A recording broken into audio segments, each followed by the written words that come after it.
안녕하세요, 핸델입니다. 제가 예전에 다른 영상에서 수학은 언어다라고 말씀드렸잖아요. 지금까지 맥스웰 방정식을 배우기 위해서 필요한 수학이라는 언어 빌드업 과정에 동참해 주시느라고 수고 많으셨습니다. 이번 영상에서는 드디어 맥스웰 방정식 4개 중에서 첫 번째와 두 번째에 대해서 말씀드리겠습니다. 중고등학교 수준의 과학 시간에 물리를 배울 때 쿨롱의 법칙이라는 것을 배운 적 있으실 거예요. 전하를 띤 두 입자가 있을 때 그 둘끼리 작용하는 힘이 전하량의 곱에는 정비례하고 둘 사이의 거리에는 제곱에 반비례한다. 그때 비례 상수를 쿨롱 상수 K라고 한다. 그런데 사실 대학교 수준의 전자기학을 배워보면 그 K를요, K라고 잘 안 합니다. 4파이 엡실론 제로분의 1이라고 합니다. 참고로 이 엡실론 제로라는 것은 진공에서의 유전율이라고 부릅니다. 그럼 이제 라지 Q라고 하는 전하량을 가진 알갱이가 있다고 생각해 볼게요. 그 알갱이가 저렇게 사방으로 전기장을 내뿜겠네요. 그러면 여기에 어떤 스몰 q라고 하는 단위 전하 같은 것이 있다고 생각했을 때 전기장은 q분의 1 곱하기 전기력이겠죠.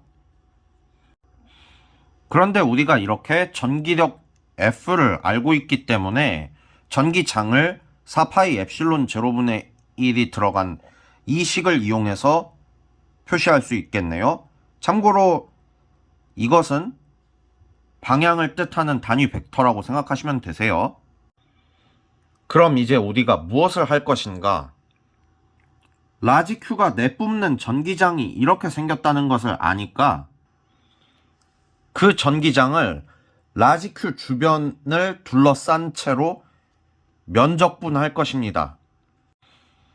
편의상 구면을 따라가면서 적분한다고 생각하면 전기장의 크기에 4파이 R제곱을 곱하면 되겠네요.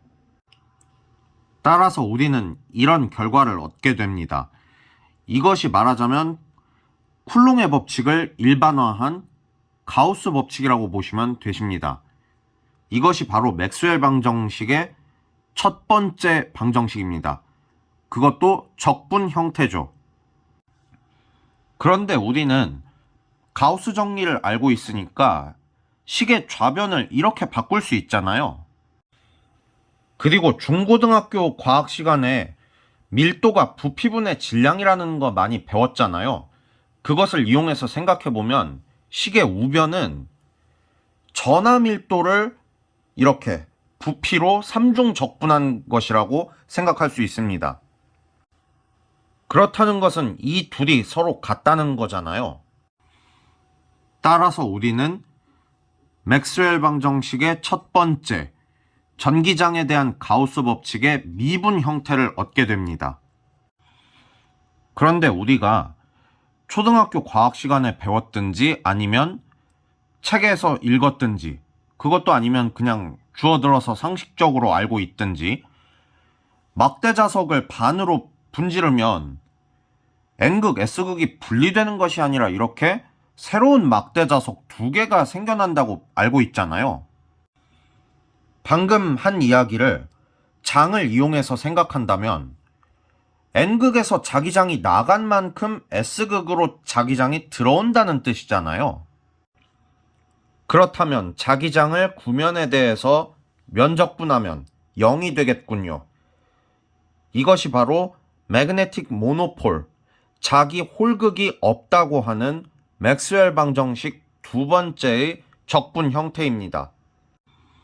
이번에도 가우스 정리를 적용한다면 이렇게 생긴 미분 형태도 얻을 수 있겠네요.